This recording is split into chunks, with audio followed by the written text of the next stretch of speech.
지금은 아는 것이 힘이다. 시간입니다.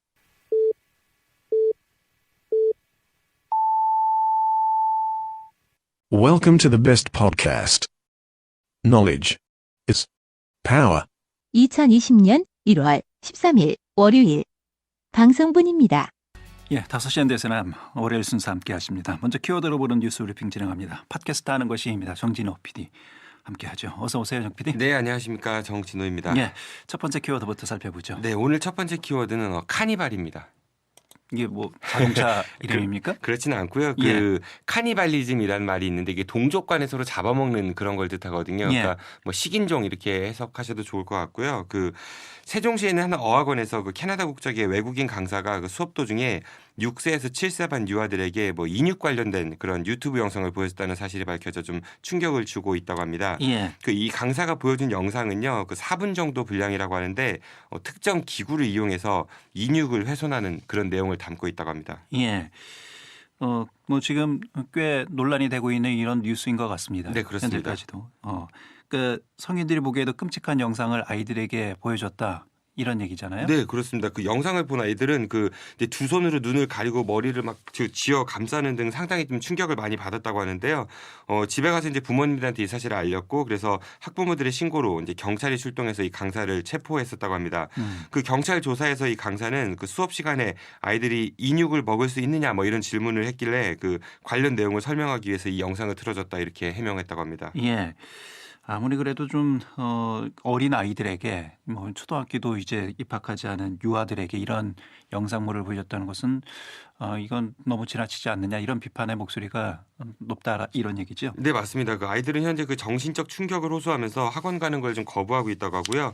이 경찰은 아동복지법상 정서적 학대 이런 혐의로 이제 이 강사에 대해서 구속영장을 신청했다고 합니다. 하지만 검찰에서는 영장이 기각됐다고 하고요. 예. 그래서 이제 경찰이 이 강사에 대해서 이제 긴급 출국 금지 조치를 내렸고 해당 어학원에서 비슷한 피해 사실이 있는지 그런 여부를 추가로 조사할 예정이라고 합니다. 요즘 인터넷을 통해서 워낙 다양한 정보를 손쉽게 접할 수 있는 그런 시대이기 때문에 하지만 그런 부분에 대해서 이게 볼 수 있는 것인지 아닌지에 대한 이런 판단은 좀 우리 어른들이 좀 명확하게 해줘야 되지 않을까 싶습니다. 네, 그렇습니다. 이 유튜브나 포털이 이제 정보에 대한 접근성을 높여주는 그런 긍정적인 측면도 있긴 하지만요. 가짜 뉴스나 아니면 이런 끔찍한 영상들이 좀 무분별하게 유포되는 데 있어서는 일정 정도 역할을 하는 것 같아서 좀 이제 문제가 있지 않나 그런 생각이 듭니다. 예. 실제로 유튜브에서 이제 살인 이런 관련 검색어를 좀 입력하면은 정말 충격적인 영상들을 이렇게 확인할 수가 있는데요. 그리고 또 이제 어학원의 외국인 강사 관리도 좀 점검해 봐야 될 것 같습니다. 초등학교 입학하기 전 아이들이 다니는 흔히 영유라고 불리는 영어 유치원이라는 게 있죠. 근데 이게 현행법상으로는 영어 유치원은 존재하지가 않습니다. 대신 영어 어학원이 유치원 연령대 아이들을 대상으로 하는 그런 원생을 모집해서 수업을 하고 있는 것이죠. 그리고 이런 어학원에 다니는 아이들의 대다수가 유치원을 대신해서 이런 어학원에 다닙니다. 그래서 그런데 여기에서 이제 수업하는 외국인 강사들 대부분은 유아교육 전공자가 아닙니다. 즉 이제 유아교육 전공과 이제 상관없는 강사들이 영어를 모국어로 사용한다는 그런 이유로 유아들을 대상으로 유치원과 유사한 교육 과정의 수업을 진행하고 있다 이런 뜻입니다. 예, 그러니까 유아교육을 전공하지 않은 강사들에게 단순히 이제 영어를 쓰는 원어민이라는 이유만으로 유아교육을 맡기는 것은 좀 적절치 않다 이런 얘기군요. 네, 그렇습니다. 그리고 또한 이번 사건을 대학은 어학원의 대처 역시 좀 문제가 있어 보이는데요. 문제가 발생하면 해당 기관은 아동학대 범죄 특례법상 아동학대 의심 신고를 좀 의무적으로 해야 합니다.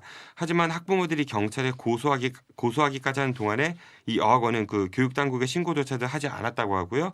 그러면서 학원은 무죄 추정의 원칙이 있기 때문에 아동학대 여부를 최종 확인할 수가 없어서 신고를 안 했다 이렇게 해명을 내놨다고 합니다. 예. 좀 어린이집이나 유치원에서 이런 부분 더 신경을 써야 하지 않을까 싶네요. 네, 맞습니다. 물론 이곳은 어학원이니까 외국어를 가르치는 곳이 맞겠죠. 하지만 표면적으로는 외국어 학원이라고 하지만은 실질적으로는 비싼 수업료를 받고 유치원처럼 운영하는 그런 곳들이라고 볼 수 있는데요. 적어도 유아들을 대상으로 하는 수업만큼은 유아교육을 전공했거나 이수한 경력이 있는 자들로 좀 교육당국이 외국인 강사 자격을 좀 엄격히 제한하고 유치원이나 어린이집에 준하는 그런 관리 감독 체계가 좀 마련돼야 되지 않을까 싶습니다. 예. 두 번째 키워드 살펴볼까요? 네, 두 번째 키워드는 컴백홈이라고 정해봤습니다. 예. 키워드가 다 영어입니다. 네, 그렇습니다. 그 외구에 의해 약탈된 것으로 추정되는 그 충남 서산 부석사 금동 관음 보살 좌상 반환 문제가 좀 지지부진하다고 합니다. 예. 그 이 불상은 고려 후기 때 그 부석사 계진 스님이 주도해서 만든 것으로 알려져 있는데요. 하지만 어떤 이유에서인지는 몰라도 그동안 이게 그 일본 대마도에 있는 관음사라는 절에 있었다고 합니다. 그러다가 2012년 그 한국 절도단이 이 그 불상을 훔쳐가지고 국내로 밀반입했다고 하는데요. 예. 근데 이제 절도단이 검거되면서 그 불상도 검찰에 압수된 상태라고 합니다. 그러니까 뭐 워낙 많이 보도된 내용이라 많은 분들이 또 알고 계시긴 하겠습니다만 간단하게 얘기하면 원래 부석사에 있던 이 불상이 일본에 의해서 약탈로 일본으로 넘어갔고 이걸 네. 다시 이제 절도단이 절도해서 가져왔는데 이게 과연 소유권이 누구냐 뭐 이런 논란이잖아요. 네, 그렇습니다. 그 이 소유권을 두고 현재 재판이 진행 중인데요. 그 1심 판결은 있었습니다. 그 대전지법 문보경 부장판사가 2017년 1월에 이 불상의 소유권이 부석사에 있다 뭐 이런 판결을 내린 바가 있었는데요. 그런데 이 판결이 나오자마자 그 검찰에서는 이에 불복해서 그 항소를 제기했었습니다. 예. 그럼 검찰은 이걸 이제 일본으로 되돌려 줘야 된다 뭐 이런 얘기인가요? 네, 항소를 했으니까 일단 그런 취지를 읽힐 수 있을 것 같은데요. 예. 이게 좀 쉽게 납득이 가지는 않는 것 같습니다. 근데 2심 재판이 그 3년 가까이 지나도록 현재도 답보 상태에 놓여 있다고 하는데요. 그 아직 확정 판결이 나지 않아서 이 불상은 현재 그 대전 유성구에 있는 국립문화재연구소에서 보관 중이라고 하는데 이게 좀 관리가 제대로 안 되고 있어서 그 손등과 무릎 부분에 녹이 올라오는 등 좀 훼손이 우려되고 있는 그런 상황이라고 합니다. 예. 그 이에 이제 충남도 의회와 그 서산시장이 그 재판의 조속한 진행을 위해 그런 탄원서도 제출했다고 하고요. 그 원고 측에서도 이 불상을 좀 임시로라도 다른 장소에 봉안해 줄 것을 요청했다고 합니다만은 예. 전혀 받아들여지지는 않고 있다고 합니다. 예.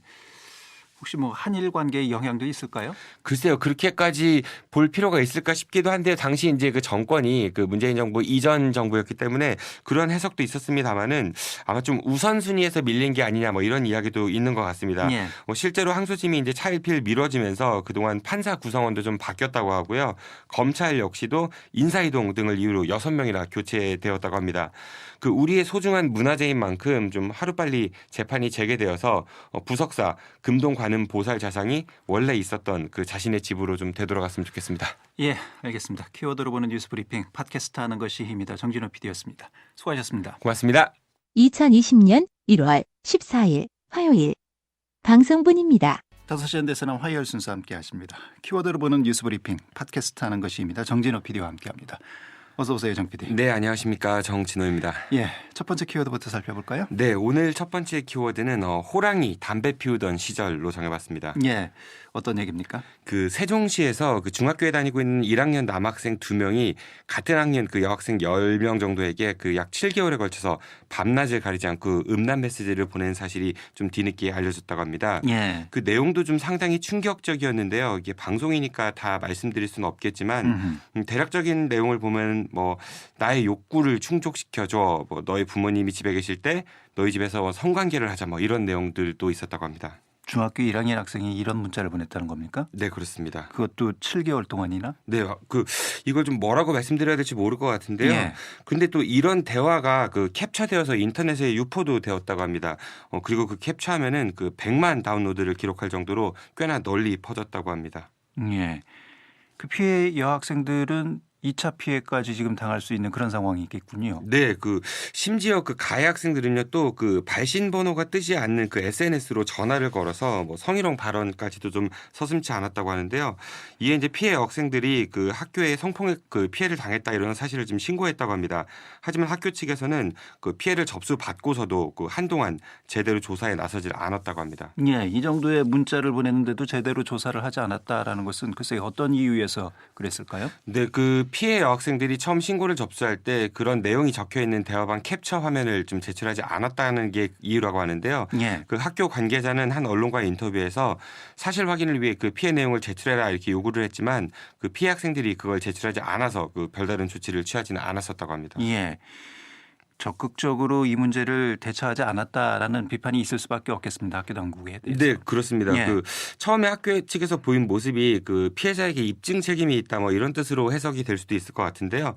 그 물론 누군가가 억울하게 누명을 써서는 안 되겠지만 그 성폭력 사건은 그 특수성이 있기 때문에 일단 그 신고가 접수되면 그 사실관계를 파악하기 위해 학교 측이 좀 더 적극적으로 조사에 나섰어야 하지 않았나 싶습니다. 예. 그래서 이제 피해 여학생들은 직접 가해자를 추적했다고 하고요. 그러다 이제 성폭력을 당한 지 그 8개월 만에 그 가해 학생들을 찾아내 그 자백까지도 받아냈다고 합니다. 그리고 이를 토대로 그 학교 측에 다시 신고를 했다고 하고요. 그제야 그 학교 측에서는 이런 사실을 그 학교 전담 경찰관과 교육청에 신고했다고 합니다. 피해 학생들이 스스로 가해자를 찾아 나섰다고요? 네, 그렇습니다. 예. 여러모로 좀 이해되지 않는 부분들이 많이 있습니다. 네, 좀 뒷북 행정 아닌가 이런 생각이 좀 들기도 하는데요. 예. 그런데 이 가해 학생들의 그 잘못만을 또 따지기에 앞서서 그 왜 우리 아이들이 이렇게까지 되었는지에 대해서 좀 기성세대들이 그 스스로 한 번쯤은 좀 되돌아봐야 되지 않을까 뭐 이런 생각도 듭니다. 그 아직까지도 우리 사회에서는 그 이른바 그 음담패설이라고 하죠. 그 언어 폭력이 좀 만연해 있지 않습니까? 그리고 이제 이렇게 그 이런 것들이 이제 이제 어린 친구들에게 나쁜 영향을 줬던 건 아닌가 싶은 생각이 들어서 예. 좀 개인적으로는 좀 안타깝고 부끄럽다는 생각이 들기도 했습니다. 예. 뭐 아이들의 문제는 어른들의 문제일 수밖에 없고요. 예. 그런 측면에서 어른들이 좀 더 반성하고 이런 부분을 개선하기 위한 노력들을 해야 하지 않나 싶습니다. 네, 그렇습니다. 그동안 우리 사회에서는 좀 관행적으로 성적 관련 농담에 대해서 좀 비교적으로 그 관대했던 측면이 있었죠. 예. 뭐 저도 한때는 이런 농담을 좀 했던 편이고요. 그리고 이런 농담을 하면 또 주변에서 많이 호응도 해줬던 게 사실인 것 같습니다. 하지만 이런 성적 농담이 그 누군가에게는 폭력이 될 수 있다는 사실을 깨달은 이후부터는 절대로 이런 종류의 농담은 하지 않고 있는데요. 세상이 이제 바뀌었습니다. 제가 어렸을 때만 해도 학교에서 선생님들이 이제 교실에서 담배 피우시는 모습이 그렇게 좀 이상했던 장면은 아니었던 것 같은데요. 하지만 지금 그런 선생님이 계시다면은 아마 전국 뉴스에 도배가 되겠죠. 예. 그 세상이 바뀐 만큼 뭐 그럴 수도 있지 너는 안 그랬냐 이런 시각에서 이제는 그러지 말자로 좀 인식이 바뀌었으면 예. 좋겠습니다. 이 정도 문제는 문자 내용은 뭐 그럴 수도 있지 정도의 수준이 아닙니다. 네, 그렇습니다. 예. 철저한 조사와 또 대책이 뒤따라야 하지 않을까 싶습니다. 두 번째 키워드 살펴볼까요? 네, 두 번째 키워드는 51분의 29라고 정해봤습니다. 이게 어떤 분수입니까? 그 혹시 아나운서께서 허경영 씨라고 아시죠? 아, 예. 내 눈을 바라봐의 그 허경영 씨 말씀입니까? 네, 저도 이제 제가 운영하고 있는 팟캐스트 방송에서 이 허경영 씨를 두 차례 인터뷰했던 바가 있었는데요. 그 이번 총선을 앞두고 그 허경영 씨가 대표로 있는 국가혁명 배당금당 소속 예비 후보들이 좀 줄을 잇고 있다고 합니다. 아, 허경영 씨가 아직도 정치를 합니까? 네, 그렇습니다. 예. 그리고 정당이 있고 그 정당 소속 정치인들이 지금 속속 예비 출마자로 나서고 있다고요? 네, 그렇습니다. 이는요 좀 특정 지역에서만이 아닌 전국적인 현상으로 봐도 좀 무방할 것 같은데요. 예. 전국 253개 선거구에서 이 국가혁명 배당금당 소속으로 그 예비후보 등록을 마친 사람들은 어제 기준으로 383명에 달한다고 합니다.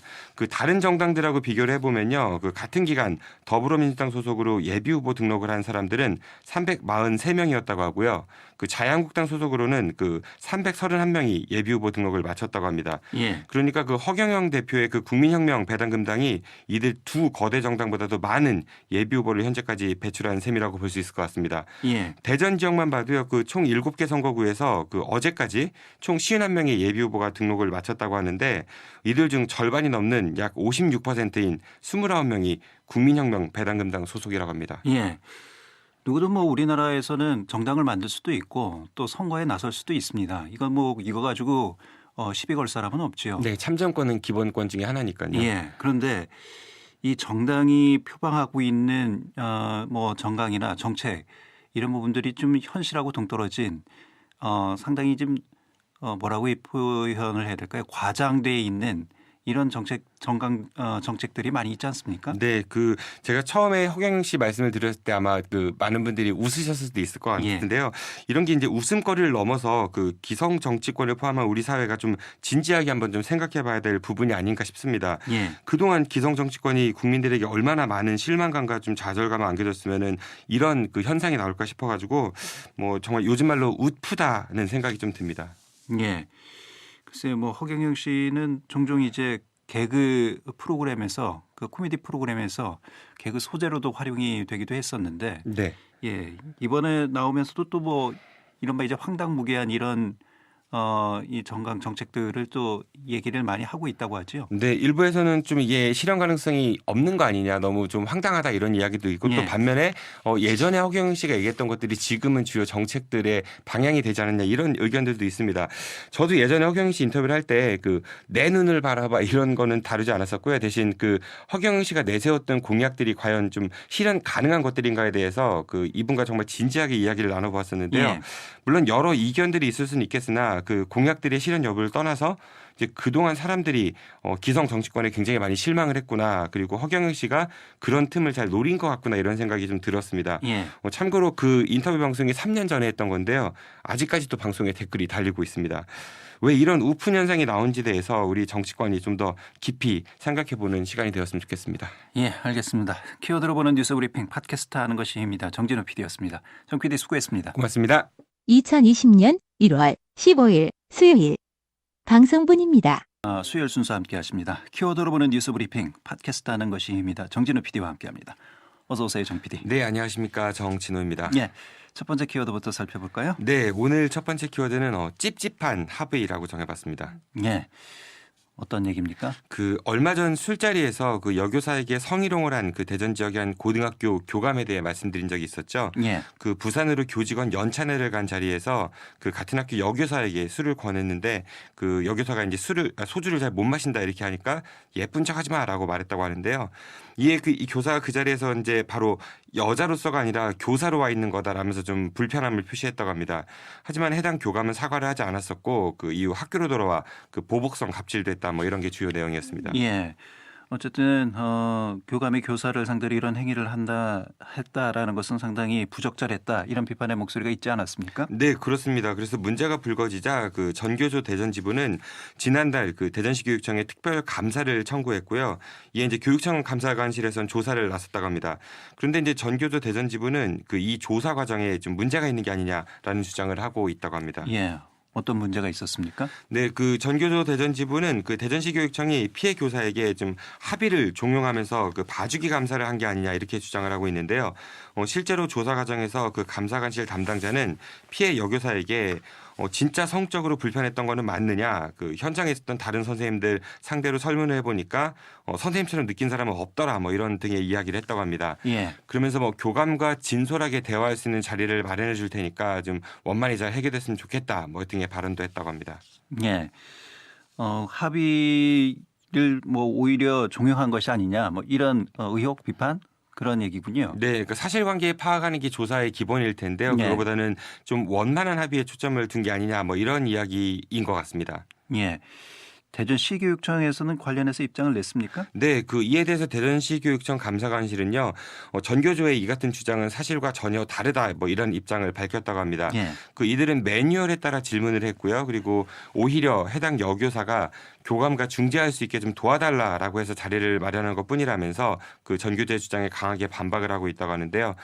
그러면서 이제 중재를 요청하는 그 여교사의 서명이 담긴 그런 확인서도 있고 또 이제 피해자가 원할 경우 조정이나 중재가 가능하다 이런 규정도 있기 때문에 문제될 것이 전혀 없다 뭐 이런 입장을 내놨다고 합니다. 예.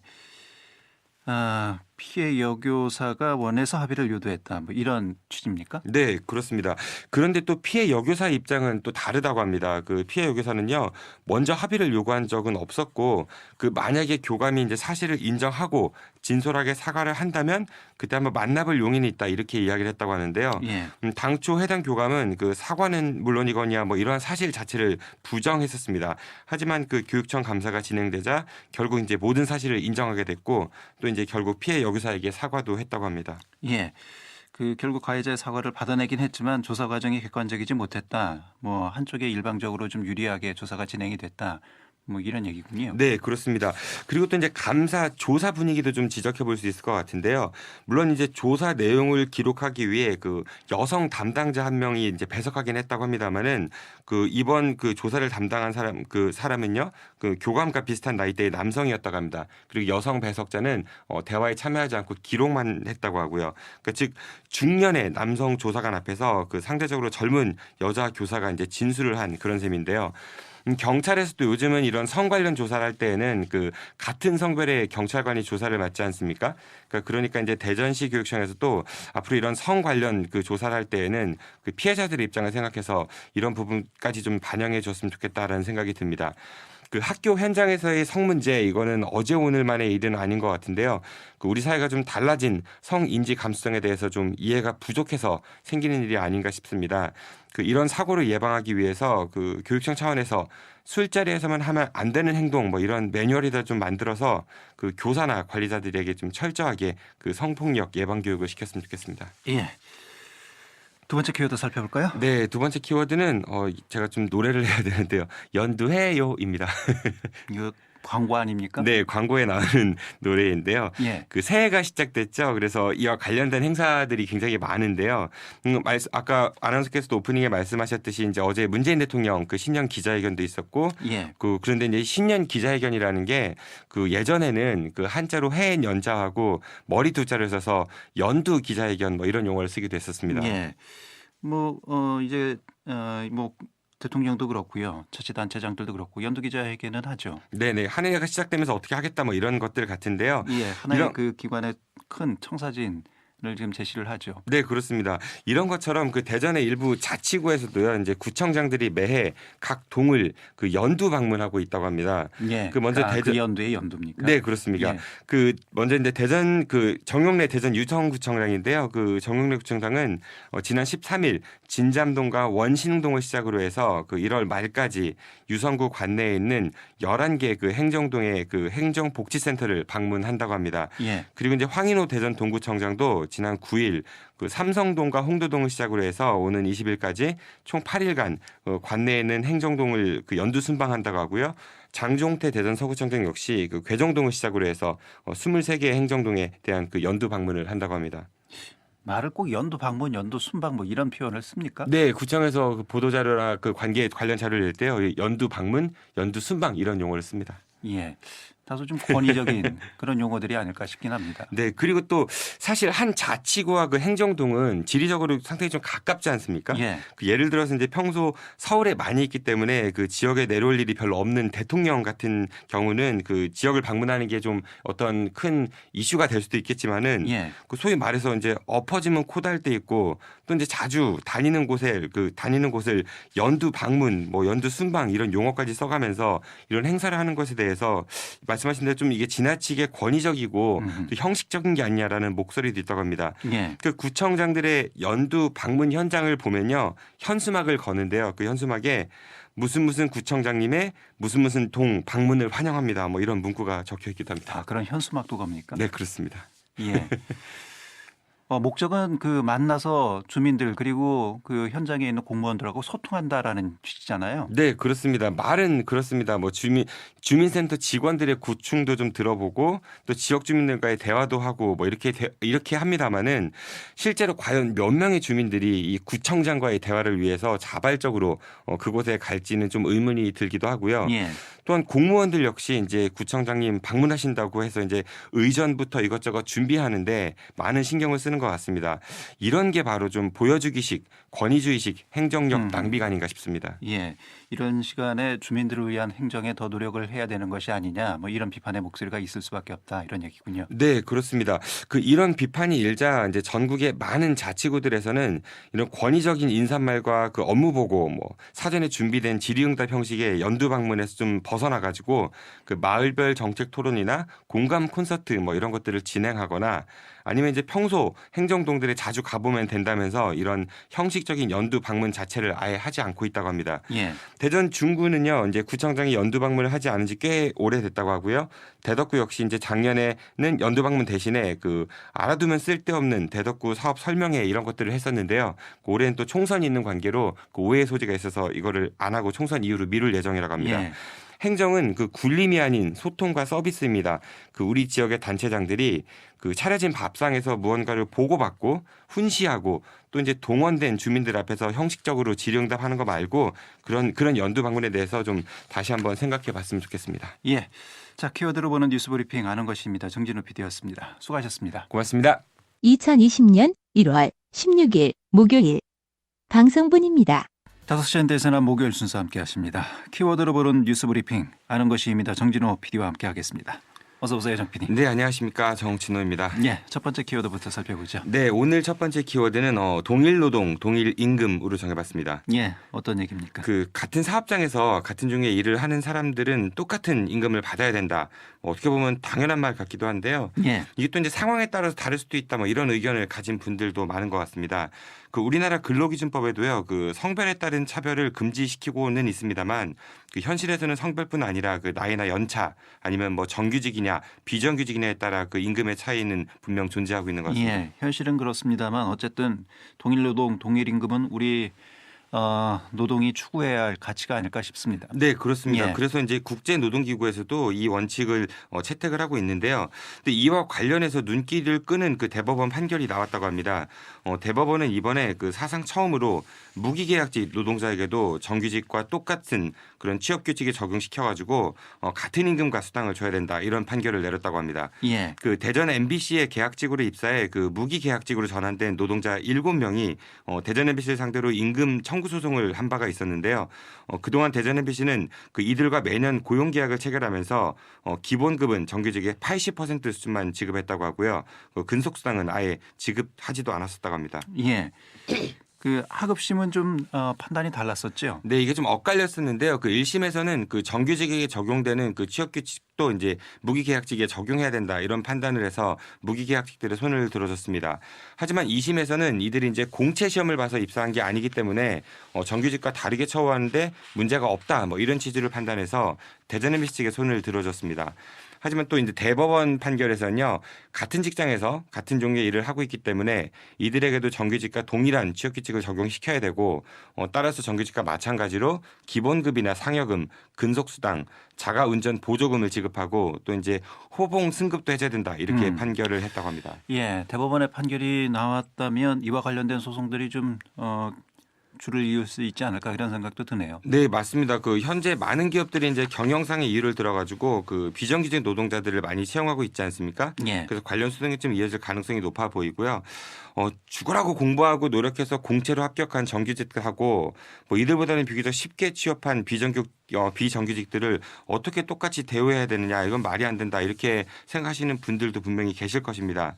하지만 기업이 애초에 그 필요한 인력만큼의 수를 정규직으로 뽑았었다면은 이들의 좀 공채 취업 경쟁도 그만큼 좀 덜 치열했겠죠. 예. 그러니까 소수만 정규직으로 뽑아서 그 취업 준비생들을 좀 과도한 경쟁으로 내몰고 그로 인해서 이제 힘없는 노동자들끼리 그 갈등을 조장하는 이런 채용 문화가 이제는 좀 바뀌어야 되지 않을까 싶습니다. 예. 두 번째 키워드는요. 네, 두 번째 키워드는 잘 모르겠슈로 적어봤습니다.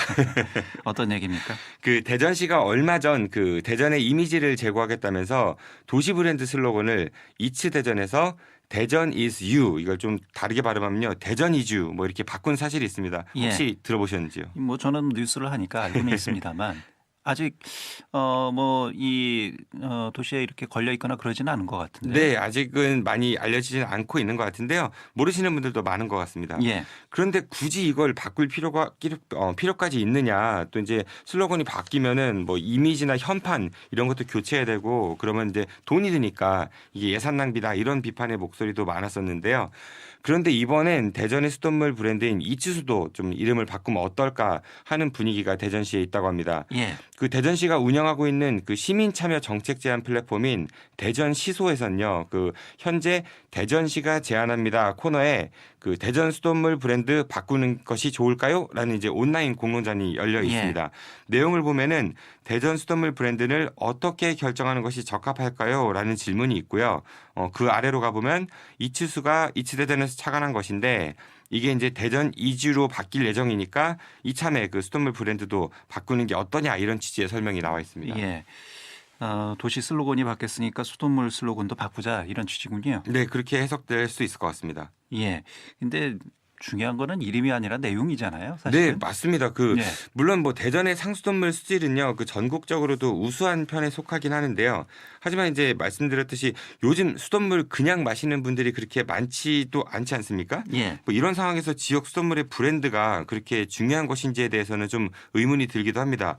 그리고 과연 몇 명의 시민들이 이 이츠스를 마셔봤는지 뭐 이런 경험이 있는지 좀 의문이 들고요. 예. 이에 대해서 대전 참여자치 시민연대에서는 브랜드 이름을 바꿀지 말지에 대한 논리조차도 없이 무턱대고 여론조사 결과에 따르겠다는 발상은 좀 일종의 면피 행정에 불과하다 이렇게 얘기하면서 지역 현안이 산적해 있는데 멀쩡한 브랜드를 바꾸는데 왜 행정력을 투입해야 되는지 이해하기도 어렵다 뭐 이런 입장을 냈다고 합니다. 뭐 전형적인 보여주기식 행정 아니냐 뭐 이런 비판이군요. 네, 그렇습니다. 대전 시소 역시 마찬가지인 것 같은데요. 인터넷으로 시민들의 의견을 듣고 뭐 제안 토론 이런 것도 해서 같이 이제 정책을 개발하자 이런 좋은 취지가 있음에도 불구하고 이런 게 있다는 걸 아는 시민들이 과연 몇이나 될지도 좀 상당히 의심스럽습니다. 실제로 홈페이지에 가보면은 개설된 시민 토론방에는요 아무것도 없고요. 종료된 토론방에 딱 한 건의 내용만 있습니다. 예. 그리고 시민 제안 역시 30일 동안 30명의 공감을 받으면 관련 부서가 검토한다 이렇게 되어 있는데 올라온 글들의 대부분은 공감을 하나도 받지 못한 것들이 많습니다. 예. 참고로 현재 진행 중이긴 하지만요. 이 수돗물 브랜드 변경 역시 오늘 오후 4시 기준으로 총 87명만이 참여를 하고 있습니다. 예. 브랜드 이름을 바꾸는 것에 대한 당위성 이거 분명히 중요하죠. 무턱대고 이렇게 여론 수렴해서 바꾸는 것도 이것도 좀 고려해봐야 된다. 이런 얘기죠. 네, 그렇습니다. 대전 시소를 통해서 여론을 수렴하고 그래서 수돗물 브랜드 이름을 바꾼다 이렇게 말하기 전에 대전시가 좀 시민들의 의견을 개진하고 또 정책도 제안할 수 있다는 그런 좋은 취지로 만든 대전 시소라는 게 있다라는 걸 먼저 시민들에게 알리려는 노력이 좀 필요할 것 같고요. 예. 또 보다 많은 시민들이 대전의 수돗물을 마셔볼 기회라도 좀 이츠스를 말씀드리는 겁니다. 예. 그런 기회를 만드는 데 있어서 더욱더 노력을 해야 되지 않을까 싶습니다. 예. 형식보다는 내용이다. 네, 그렇습니다. 예. 자, 키워드로 보는 뉴스 브리핑 팟캐스트 하는 것이 힘이다. 정진호 PD와 함께했습니다. 정 PD 수고하셨습니다. 고맙습니다. 2020년 1월 17일 금요일 방송분입니다. 예, 5시 앤데이의 남 오늘 금요일 잠시 후에는 두 분 토론이 있습니다. 오늘은 금강일보 최일 기자 그리고 배재대 행정학과 최우택 교수와 함께 얼마 남지 않은 21대 총선을 좀 전망을 해보도록 하겠습니다. 좋은 의견 있으시면 문자로 함께 참여해 주시면 감사하겠습니다. 단문 50원, 장문 100원에 유료 문자 샵 2309로 의견을 보내주시면 됩니다. 샵 2309번이고요. 페이스북, 카카오톡 채널 5시 앤데이에서도 참여 가능합니다. 키워드로 보는 뉴스 브리핑 진행하겠습니다. 팟캐스트 하는 것이 힘이다. 정진호 PD와 함께합니다. 어서 오세요, 정 PD. 네, 안녕하십니까. 정진호입니다. 예, 키워드 살펴보죠. 네, 오늘은 한 가지 키워드만 전해드릴 건데요. 예. 3천만 원과 맞바꾼 목숨들이라고 정해봤습니다. 이게 어떤 얘기입니까? 지난 2018년 5월 대전 유성구에 있는 한화 대전 공장에서 폭발 사고가 있어가지고 5명이 숨지는 등 총 이제 9명의 사상자가 발생한 사건이 예. 있었죠. 네, 이 사고와 관련해서 이제 기소됐던 당시 관리 책임자 4명과 그리고 이제 회사에 대한 1심 판결이 나왔다고 합니다. 이게 한화 대전 공장에서 2번의 폭발 사고가 있었잖아요. 네, 그렇습니다. 이 판결은 재작년 첫 번째 폭발 사고에 대한 판결이라는 거죠? 네, 맞습니다. 하나 대전공장에서는 최근 3년간 2차례의 폭발 사고가 있었는데요. 하나는 지금 말씀하신 재작년 5월에 있었던 사고였고 다른 하나는 이제 작년 2월에 있었던 3명이 숨진 그런 사고가 있습니다. 작년 사고에 대한 판결은 아직 수사 종결이 됐나요? 지금 현재 조사 중입니다. 예. 판결 결과 첫 번째 폭발 사고에 대한 판결 결과는 어떻게 나왔습니까? 네, 대전지방 법원은요, 업무상 과실치사 등의 혐의가 인정된다면서 당시 한화 대전공장 공장장에게는 징역 1년 6월에 집행유예 2년을 선고했다고 하고요. 나머지 공장 관계자 3명에 대해서도 각각 징역 1년에서 1년 6월에 집행유예 2년을 선고했다고 합니다. 사업장에서 안전 의무를 소홀히해서 노동자들이 목숨을 잃을 수밖에 없었던 사고였는데. 당시 그럼 책임자들에게는 실형이 선고되지 않았습니까? 네, 그렇습니다. 실형 선고가 아니고 집행유예를 모두 받았고요. 예. 그리고 이제 한화 회사 측에 대한 판결도 나왔는데요. 1심 재판부는 회사에 대해서는 산업안전보건법 위반 혐의로 벌금 3천만 원을 선고했다고 합니다. 회사에 대해서는 벌금 3천만 원이요? 네, 그렇습니다. 예. 이러니까 지나치게 이런 사고에 대한 기업의 책임이 너무 가볍다 이런 비판의 목소리가 나오고 있지 않습니까? 네, 그렇습니다. 좀 사고 내용을 좀 잠깐 되돌아보면요. 이 노동자들이 작업을 하다가 그 설비가 좀 정상적으로 작동되지 않아서 추진제 나무 막대를 이용해서 좀 충격을 가했었다고 합니다. 예. 그리고 이제 그 충격으로 인해서 이제 폭발이 발생했던 거고요. 그런데 이제 관련법상 그 로켓 연료인 그 추진제에 대해서는 어떠한 가열이나 마찰, 충격을 주는 행위를 못하도록 엄격히 그 규정을 하고 있다고 합니다. 예. 그러니까 한화 대전공장 측에서 이런 행위를 못하도록 그 평소에 철저하게 예방 교육도 했어야 됐고요. 그리고 작업 시에 관리 감독을 했어야 했다는 얘기인데 그런 걸 하지 않아서 이런 사고가 났다 이렇게 보시면 될 것 같거든요. 그래서 이제 1심 재판부에서는 폭발 사고를 충분히 예상할 수 있었음에도 불구하고 그 예방 조치를 제대로 하지 않았기 때문에 죄가 인정된다 이러면서 이렇게 선고 이유를 밝혔습니다. 다만 그 유족들과 원만하게 합의를 한 점을 고려해서 뭐 이렇게 양형이 결정되었다고 합니다. 예. 유족들과의 원만한 합의가 이루어져서 실형 선고까지는 하지 않았다. 뭐 이런 얘기군요. 네, 그렇습니다. 좀 이런 판결을 보면서 그 양을 보면 좀 답답하다 이런 생각이 들기도 하는데요. 재판부가 말했던 것처럼 그 충분히 예방할 수 있었음에도 불구하고 그 회사가 그거를 하지 않아서 그 사람이 여러 명 죽었고요. 또 다친 사고가 났는데 책임자들은 실형을 면하고 또 이제 회사는 벌금 3천만 원만 내는 이런 솜방망이 처벌이 나오니까 그 이런 사고가 좀 끊이질 않고 계속되는 게 아닌가 싶습니다. 지난 2015년에도 그 한화케미칼 울산 공장에서 폭발 사고가 있었는데요. 이때도 6명의 노동자가 그 사망을 했고요. 총 그 300여 건의 그 법 위반이 적발됐음에도 불구하고 그 공장장은 집행유예로 풀려났었고 또 1심에서 실형 선고를 받았던 하급 책임자 2명 역시 2심에서 모두 집행유예로 풀려났던 바가 있었습니다. 예. 그리고 당시 그 하나케미칼에서 받았던 벌금은요 고작 1,500만 원이었습니다. 이처럼 그 최근 10년 동안 그 산업안전보건법 위반 관련 사고에서 실형이 선고된 비율은 1%가 채 되고 있지 않다고 합니다. 예. 그래서 우리나라도 이제 산업재해 관련 사망 사고가 벌어지면 기업에게 좀 책임을 강하게 물을 수 있는 이른바 이제 기업살인법을 도입해야 된다. 아니면 이제 징벌적 손해배상도 뭐 도입해야 된다 이런 목소리도 계속 나오고 있지 않습니까? 네, 맞습니다. 그 현행 산업안전보건법을 좀 보면은 처벌이 징역 몇 년 이하 또는 뭐 얼마 이하의 벌금 이렇게 하향식으로 규정되어 있는데요. 이걸 이하가 아니라 뭐 징역 몇 년 이상 혹은 얼마 이상의 벌금 이렇게 이제 상향식으로 바꿔야 한다 뭐 이런 목소리도 나오고 있습니다. 예. 현재 경찰에서는 그 또 다른 폭발 사고인 작년 2월 거에 대해서는 조사 중이라고 하고요. 이런 사고가 좀 반복되지 않기 위해서는 그 기업에게 말로만 책임을 다해라 뭐 이렇게 이야기하지 말고 말씀하신 것처럼 뭐 기업 살인법처럼 좀 책임을 다하지 않으면 엄청난 대가를 치르게 된다는 그런 이제 제도를 도입시켜서 이제 평소 안전 의무에 소홀하지 않도록 하는 게 중요하지 않을까 싶습니다. 예, 알겠습니다. 오늘은 여기까지 듣겠습니다. 고맙습니다. 네, 고맙습니다. 예, 키워드로 보는 뉴스 브리핑 팟캐스트 아는 것이 힘이다. 정진우 PD였습니다.